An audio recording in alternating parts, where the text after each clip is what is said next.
Hello everyone, this is Steve Klein back with another coin video, and today I'm excited to talk to you all about the 1950s pennies values.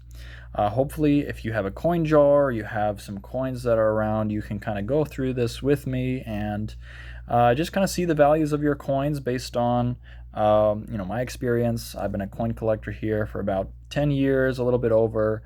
Ever since my grandmother passed away, I've been collecting coins, and it's just something that I've really enjoyed as a hobby. And so, like I said, hopefully we can go through this together and just find out some values for your coins, and hopefully have some good ones. And I'll just let you know here, I'm going to be rating these coins. I'm going to in 3 different categories. The best coins, the ones that I think are going to fetch the most value, I'll call them keepers.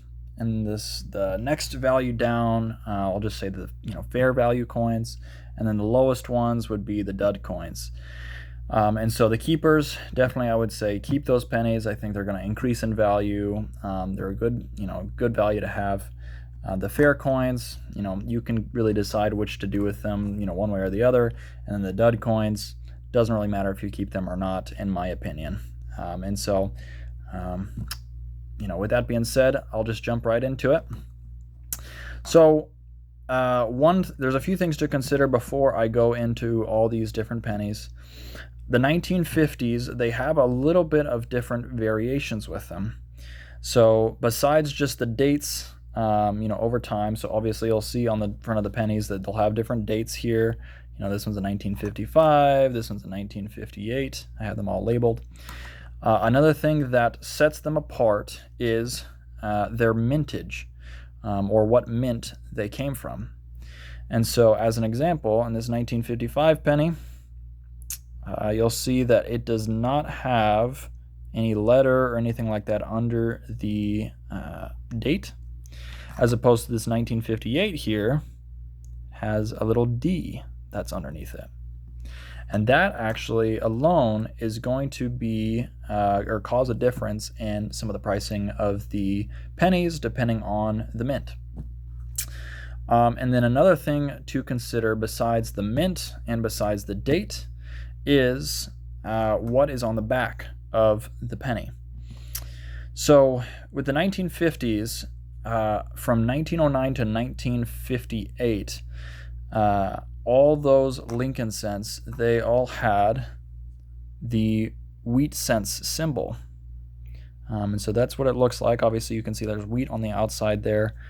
That is just basically what they used to, put on the back of those Lincoln cents.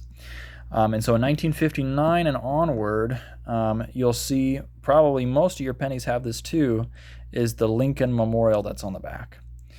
And so that is also going to determine the value of the coins, and that's just for reference here for what I'll talk about continuing into this video too. And so with all that being said, so anytime that you do see a Lincoln Memorial on the back of any pennies, so 1959 all the way on to I think they even went till 2009 or so. Unfortunately, the value of this penny is going to be around fair value. Anytime that you see that Lincoln Memorial on the back, it's just kind of a fair tell to say, this coin's more than likely not worth very much. The exception being if there's any errors on the coin or things like that. But just being honest with you, it's very, very, very rare to find any type of rarity coins like that where it's there's any errors. So more than likely your pennies that you have here, if you have any 1959s, it'll be worth basically a penny, maybe 2 pennies, or 2 cents. So unfortunately, I'm going to put this in the dud category. So any 1959 pennies, I'm just going to put in the dud category. And same goes with the pennies that are from 1956 to 1958, regardless of the mintage. If it's got the blank at the bottom or a D, I don't think they have any S's for that year for the San Francisco mint. Unfortunately, it is a wheat cents, so it's going to be fetching for a little bit more than the 1959. I would say between, maybe 5 and 10 cents a piece. Still a little bit better in value, but unfortunately, I do still want to put this in the dud category just because you're not really going to see a lot of value from that. Even if you try to sell it, you're going to be finding people buying these coins 5 to 10 cents a piece. It's not really going to be worth that much as of right now, and I don't really see a huge value growing for these in the future. I think it's once again in that dud category. All right, so next after that, in the fair category, any pennies that you have that are from 1950 to 1955, if it's either blank or it is, has a D at the bottom of the date, then I will put those in the fair category. These pennies, because they're a little bit older and because a lot of them have lower mintage, or in other words, less of these pennies were minted that year, then that does raise the value up a little bit. And so I'm going to put these into, like I said, the fair coin category. So again, 1950 to 1955, if it has a blank or if it has a D at the bottom of the date, I would say that's in that fair category range, with the exception of one penny, which I'll talk about for the keepers. And so you can expect from these to have a value of about 25 cents to about 90 cents. Somewhere around there. It really also depends on the quality of the penny and how good it still looks and everything. You'll see that this one looks pretty good. It has a few dent marks and things, so I estimate the value to be about 80 cents, maybe a little bit lower, but that's just kind of an average range there. And unfortunately, I don't have one for the keepers range today, but I will tell you what I think is in the keepers range for 1950s pennies, and that would be, first, any coins that have an S at the bottom from the San Francisco Mint, which are going to be from 1950 to 1955, because I don't think they had any coins 1956 to 1959 that were S mint.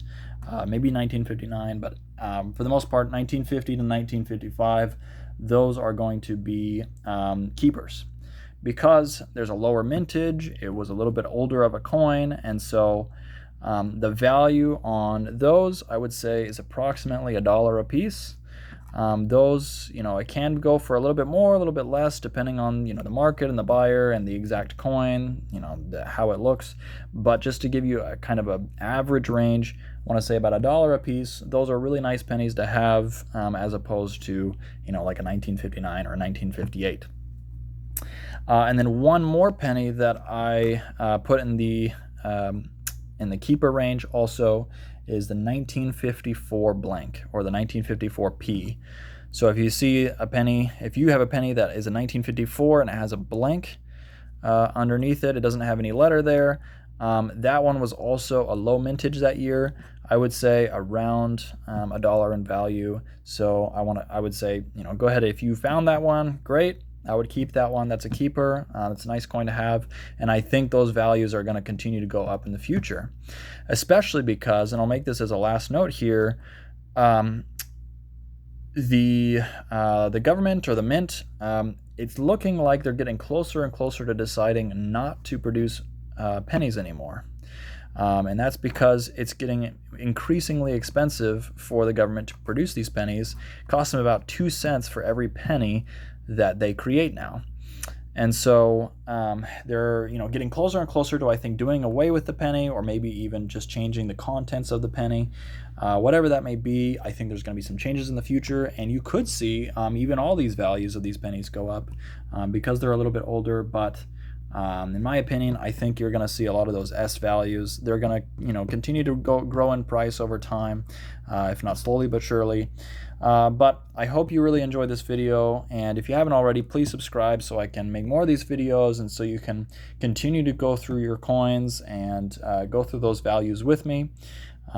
This is Steve Klein. Thank you so much for viewing, and I'll see you next time.